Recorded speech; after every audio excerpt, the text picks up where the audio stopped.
Hi, everyone. Welcome to this brand new episode of the India InsureTech Podcast. Today, I'm joined by Ashutosh, who's the co founder and CEO of RevRag.AI. Hey, Ashu, welcome to the podcast. Hey Prashant, hi. Thanks for having me. So, Ashu, I'd love to begin by understanding a little bit about you. And also, if you can give us a sense of what's the positioning of RevRag and how do you define RevRag in the cluttered AI market right now? Right. So, speaking about me, I started my career as a product guy, and slowly and gradually, came into the startup world. Had my own startup stint earlier, very traditional type of startup, and then luckily, I started working at Slintel, which was a sales intelligence tool. So I've been very close to sales revenue and then we got acquired by Six Sense, which was a ABM tool at that moment, and then Six Sense launched sales intelligence vertical as well. Uh, was one of the product guy to basically work on those, so scaled it and uh, so was very excited in these areas like CTM and all. So that's how RevRag happened. And at that cusp, a lot of AI agents were actually coming out, and slowly and gradually we were seeing, okay, there are going to be AI agents everywhere. So we thought, like, why not to build something for BFSI, because one of my co-founder is very close to BFSI, and I was in sales, so the amalgamation came really well, right? So I was in sales and SaaS.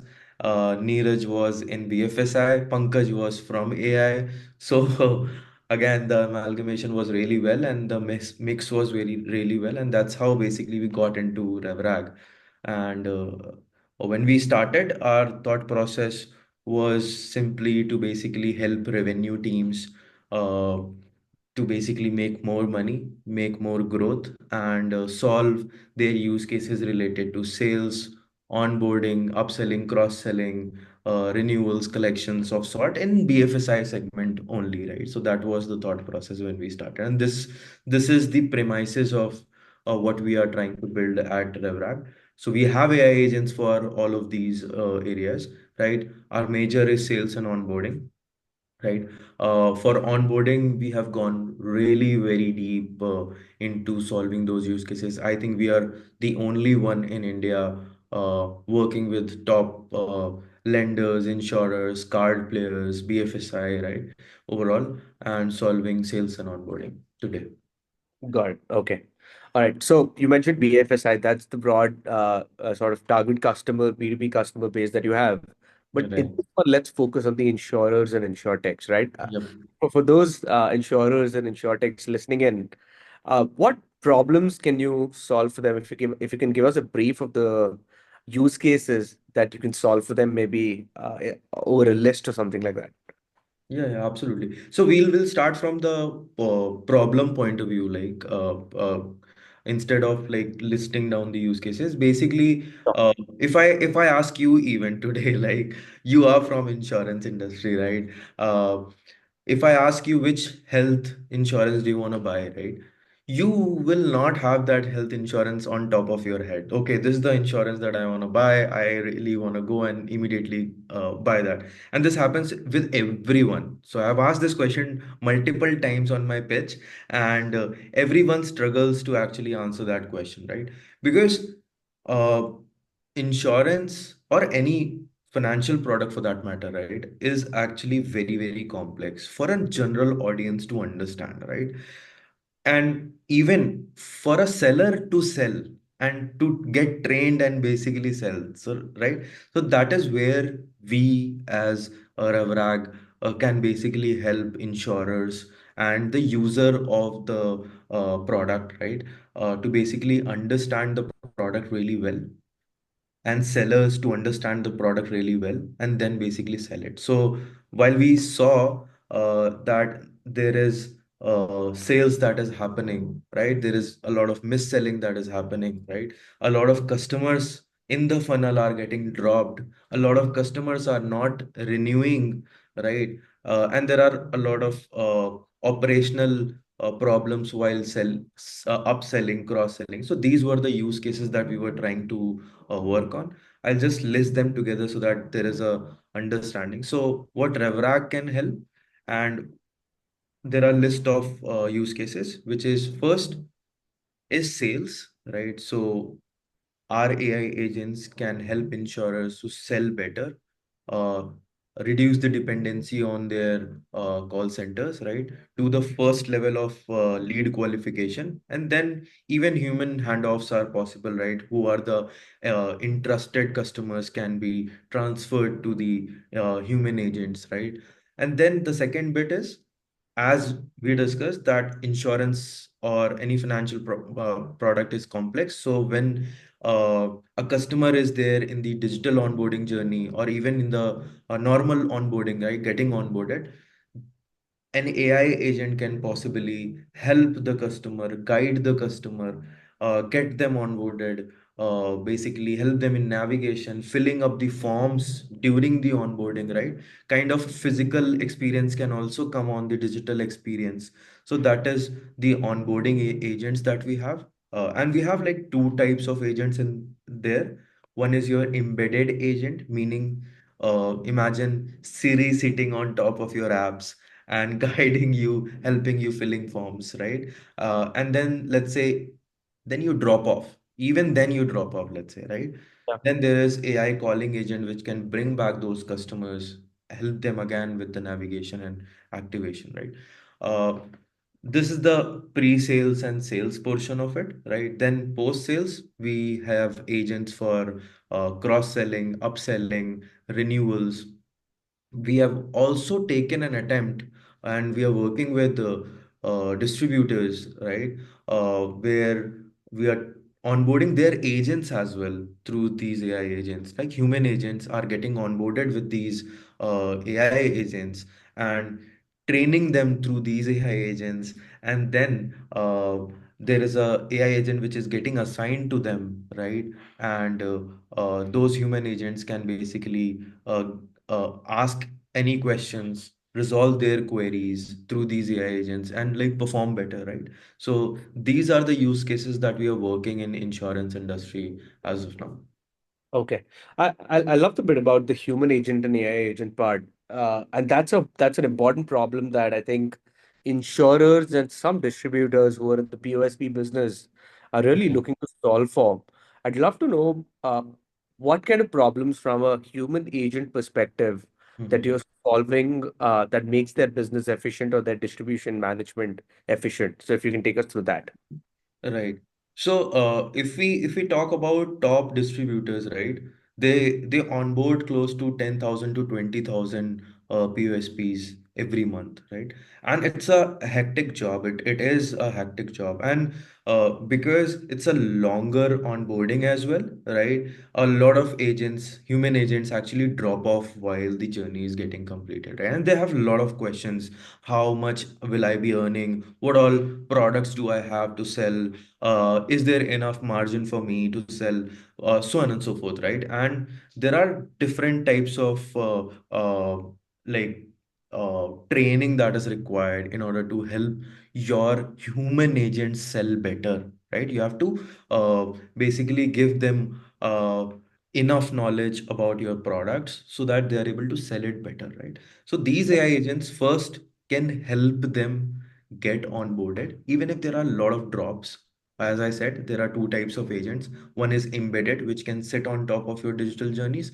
And then there are AI calling agents as well, bringing them back again and again and getting them through, right? So these are the two types of agents while in your onboarding. Then there is a training part as well, right? So you can divide onboarding, then training, and then there is a sales support angle, meaning your human agents are also getting support while they're on the ground, right? So these people, right, they go remote areas of India, right? Having regional people talking regional languages, right? Where the nuances come, right? And they might be having, or they are actually solving a lot of different use cases, different knowledge, and there are multiple insurance product. They can't learn every insurance product on and they have to get help there, right? So these AI agents can actually help them with the knowledge of these insurance products, and can help them basically understand which is the highest selling product for them, right? And has a little bit higher margin so that they can basically help their customer. Example, I used to give an example to a lot of distributors or insurers that we meet. So imagine there's a there is a human sales agent going in Lucknow, right, and selling an insurance. So he can prepare for that person, right? Tell, okay, to the AI agent that, okay, I'm going to sell an insurance to this guy with an age limit of this and this, having residing in Lucknow. Is there enough hospital network? Is there proper claims, right? For which insurance should I recommend, right? So these recommendations can be built by the AI agent, and then the human agent can basically go and pitch that product and have multiple products in hand, and then start selling, right? So these type of queries can be resolved by AI agents frequently. Got it. Got it. Okay, so make this real for me, and you don't need to take names of any of your partners, but if you had to give us a use case or a case study where you actually implemented something for a partner and you saw the needle move meaningfully when it came to, say onboarding of agents or training of agents or enabling agents, any of these areas. Right. Right. So today we are actually working with top distributors in the country, right? And we tend to onboard almost half, or we are reaching the limit, right? So we are onboarding these agents, and we have seen that the drop off has reduced by 20%, right? With the embedded agent, right? Oh, And the conversions, first of all, there was one more important point, right? I'll step back first, right? There are two types of agent, as I said. There is embedded agent and then calling agent. yeah. Let's first talk about your calling agent, which actually recovers your customer if they have dropped off, right? Or your human agents, right? Uh, There, what we have first done is improve the connectivity. So if let's say there is a human call center, right, trying to call these human agents, right, uh, the connectivity would be 30 to 40%, right? What we have done first is that improve the connectivity. We have taken it to like 60 to 70% of the connectivity. How? Because it's not sequential, right? Yeah. It's simultaneous. And if I know, okay, all my human agents actually are free at 1 p.m. every afternoon, probably I'll be doing a concurrent call to everyone, getting them onboarded, helping them basically get onboarded, right? So that is the first piece. And there are other nuances to it as well. How much time you should basically follow up, relentless follow-ups, so on and so forth, right? So this is the first gap that we have filled, and at the same time, coverage and reducing the vintage as well. So let's say a human agent applied for the job at 1 p.m. We are able to like call them after like 5 minutes, right? But when the dependency was on human call centers, leads used to get vintaged, and basically the intent of those human agents were, this happens with your customers as well, right? So this Yeah. is not new, right? So these are the things that we have implemented on the calling agent, which actually shows the uptick, right? And then there is embedded agent, which are actually sitting while the human agent is applying for the job, right? Uh, There, what we immediately do is this embed agent actually helps uh, the user to basically navigate and complete the journey first. Second, what we are doing is also training them, and we have done this with the insurance. And there we are seeing that earlier, what used to happen, these training were actually not completed in one call or multiple calls. It used to take like multiple 4 to 5 calls to basically complete these trainings. What we have started doing is these are 10 to 20 minutes calls, and agent can do these calls anytime, any moment. That is Yeah, the beauty of it, right? yeah, yeah, So whenever they are free, they can basically call this number, get trained, whether it's 12 a.m. in the morning, or whether it's 1 a.m. in the morning. It doesn't matter, right? So these AI agents can train these people anytime, any moment, and the training has improved, right? The longevity of those trainings have improved, and at the same time, it takes less calls now than human calls before, right? yeah, Uh, so productivity and cost has improved there. Uh, Third piece, which is the, you can say, ticketing or servicing or sales support sort of thing for human agents which are on the ground. Again, they have a number which now they can call anytime, any moment. Earlier, it used to be like a WhatsApp channel. They used to drop a query, and then if they are getting uh, if they are getting hurt, then probably they are getting the answer right. And there used to be a tat. Now today there is a tat which is like kind of a zero. And yeah, you should actually help these human agents, right? Because they are in the forefront, yeah, and they are trying to sell. They are making their living through these sales, right? So I think for distributors, for insurer, it becomes very critical while they are selling, giving them support, right? yeah, So there is an inbound agent which basically can be called by these human agents and get answers. If there is complex queries, you can immediately hand off it to the human agent as well. But mostly 95% to 98% of the whole queries are being solved by these AI agents today. got it, got it. So you're saying one key metric that you mentioned is the drop-offs have reduced by 20%. Have you even seen the turnaround time for the agent onboarding increase? You mentioned the coverage and the concurrent calling that you're doing has also improved there Right. quite a bit, right? So has it meaningfully increased revenue for them as an outcome? Or so one is that you've helped onboard agents, but the second one is actually have you helped them increase revenue by a substantial margin?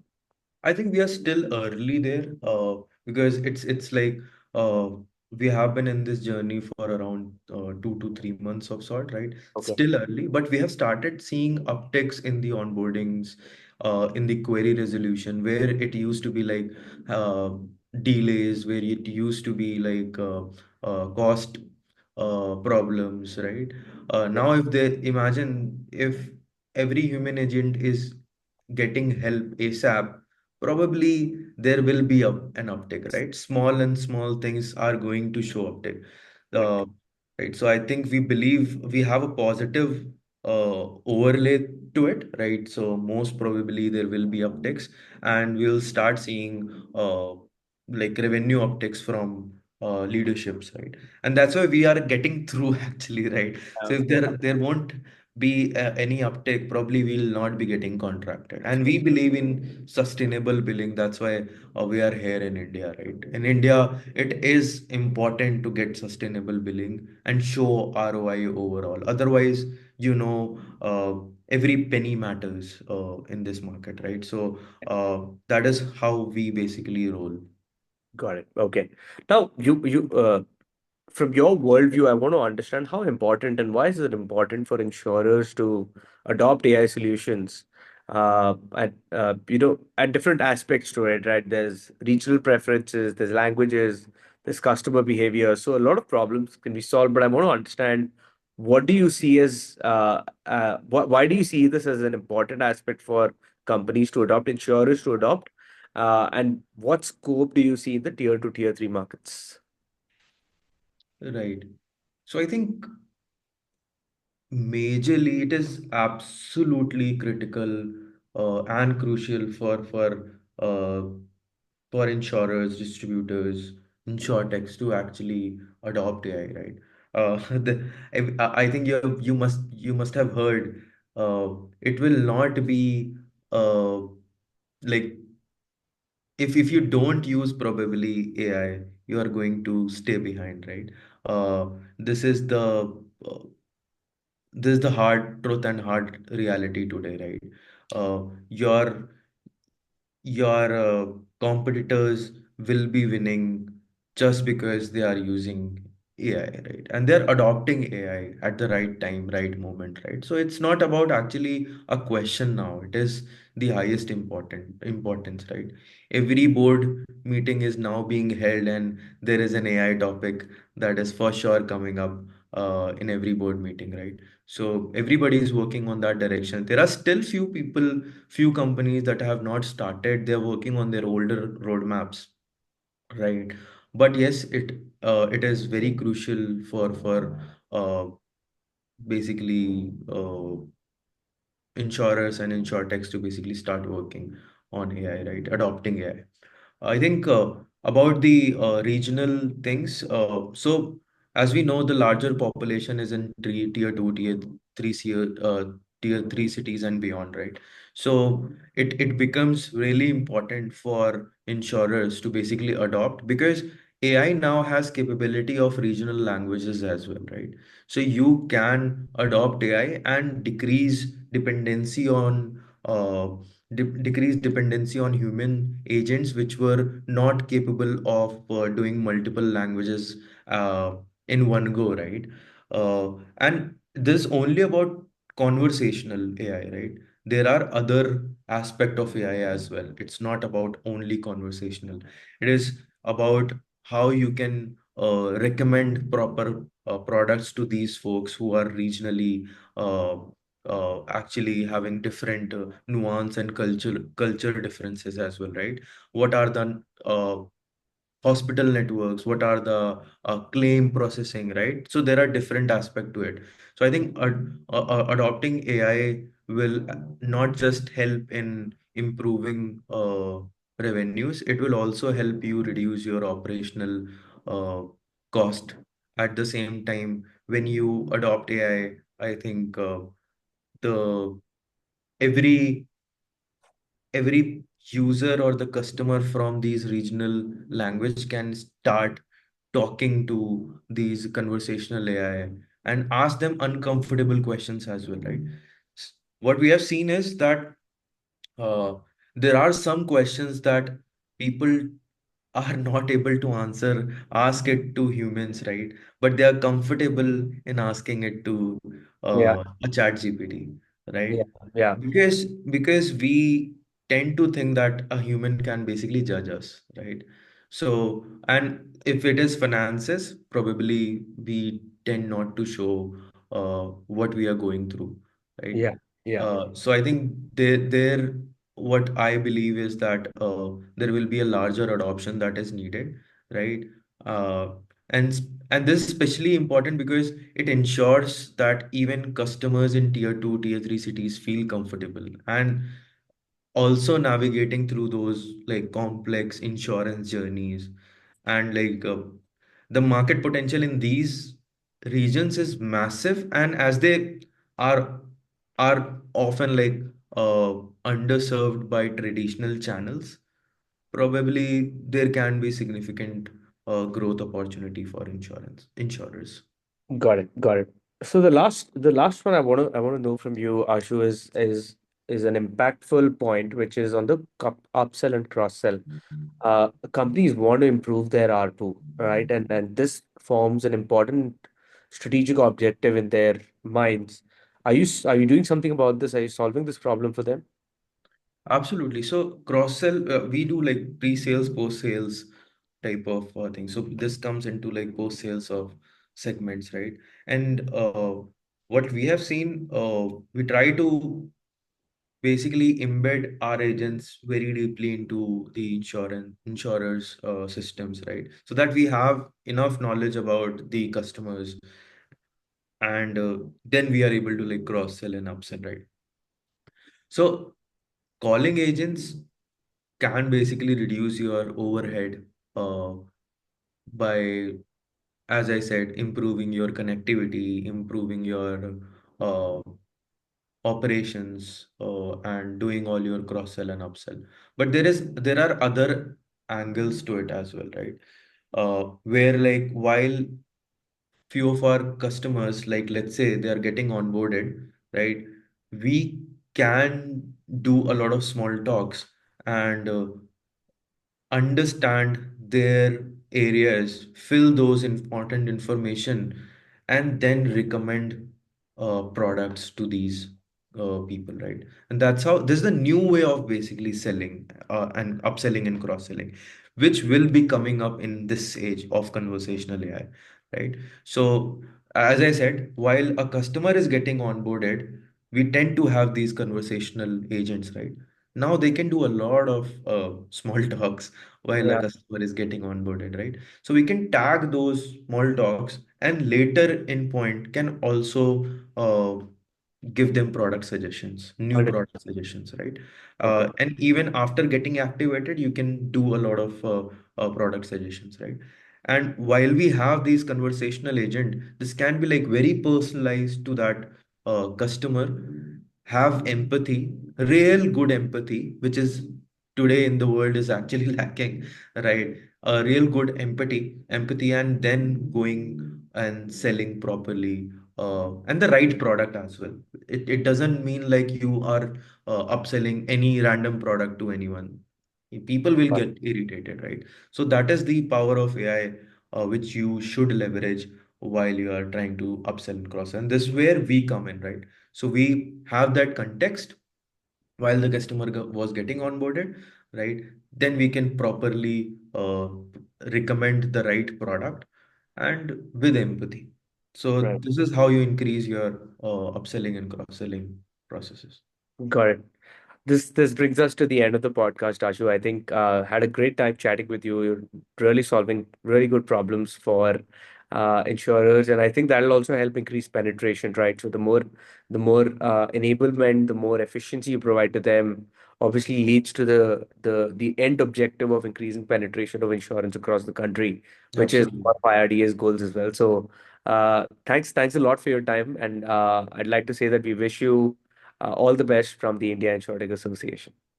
Thank you so much, Prashant. This was great questions, and thanks for having me. Thanks.